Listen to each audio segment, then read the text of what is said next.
Hey friends, Mark Holmes here with my buddy Cowboy Joe, Michael Anthony behind me, and my brother Armando here. Thank God we got that air conditioning unit or heat pump changed, and we are headed back up the road. I got about 150 miles plus left to get home.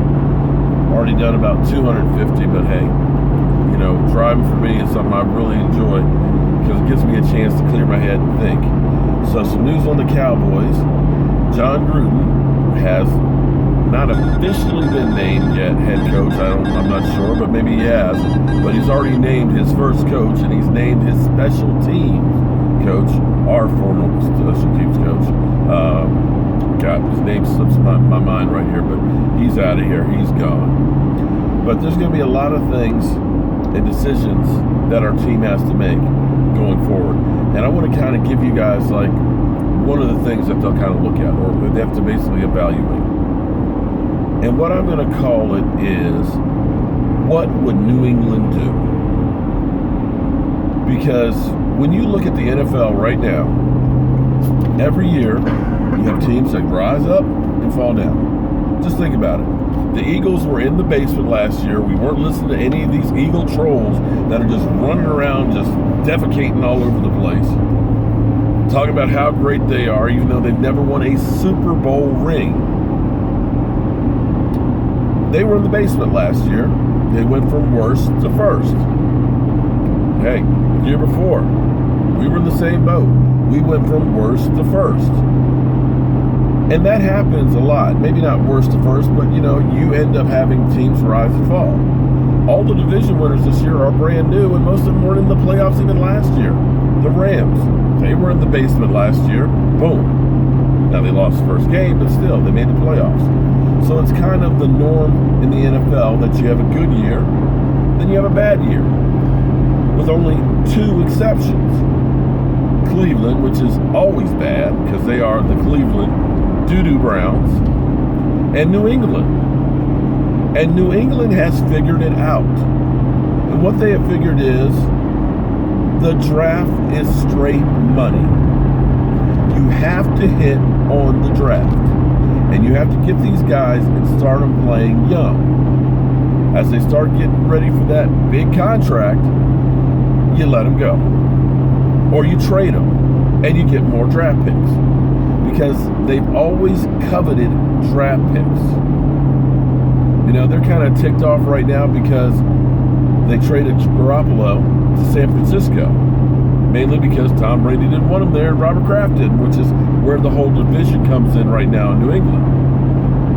Because had they waited till the draft time, probably could have gotten a high first round draft pick. The draft is gold, but you've got to draft well, and thank God Will McClay is coming back. Because here's the difference. Let's take Tyrone Crawford, okay? Now, don't get it twisted. Every time I try and do one of these things, everybody says, you're just hating on that player. It's not about hate. What you have to understand is football is a business, and we're trying to run a business here. Tyrone Crawford's contract for next year, he has a $9.1 million cap, okay? The next year, I want to say it's 10, and then it goes back to 9. His stats last season, 4 sacks, 27 tackles. Not bad, but it's $9 million. Let's take a look at Taco. And I know a lot of you guys say, oh man, Taco is a bust, man. He is a bum. He didn't do jack. We wasted a pick. We should have got TJ Watt. Well, slow your roll a little bit there. I believe TJ had 5 sacks, quite a few tackles and all that, but he played twice the minutes that Taco did. Taco ended up with, I think, 19 tackles and 3 sacks. But his cap number for this year and next year is only $2.1 million. So you got Tyrone Crawford, 9.1, 4 sacks, 27 tackles. You got Taco, for the next 3 years, next 3 seasons, his cap number is only $2.1 million.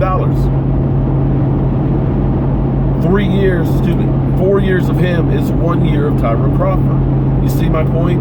Where you have to draft well. You can't go out and sign tons of big name free agents and think you're going to be able to have a team. And this lies with the biggest problem the Dallas Cowboy has. And that is they're top heavy with contracts. You've got some great frontline players, but when you get down below those guys, when they get hurt, you can't afford to pay quality backup second step in and make a difference. You go from a Tyrone Crawford to a Chaz Green. And that makes all the difference in the world. When you look at the difference of Tyron Smith being in there for Dak Prescott, he's got a 91 QBR. The games that Tyron Smith didn't play in, he got a 61. That's a big difference in correlation. When you look at Sean Lee being in there on the defense, they're only averaging around, giving up 80 yards rushing a game. Sean Lee's gone, they're averaging like 180. So you've got to make sure that we have guys that are backups that are able to step in. So you have to ask yourself, what would New England do in that situation? Would they hold on to Tyrone Crawford with that high cap number? Or would they go ahead and say, you know what? If we make him a June 1st cap cut, we can save ourselves $6 million, which is 3 years of taco money. And that, my friends, is what goes into being a general manager. Realizing where is it important for me to spend money. So, Capology 101, you better make sure you do good drafting. So, at least that took a few miles for me getting down the road. So as always, friends, I want to thank you guys for watching, commenting, and subscribing to the Joker Sports Report. Because of that, you guys, it's just doing the work. And be sure to check out Michael Anthony's YouTube channel. I'm not sure why it's not coming up, but I'll share the link in here later on as I stop and get some gas and stuff. But got to tell you, the sky is absolutely beautiful. These colors as the sun goes down. Wow. Well, I'll see you guys later.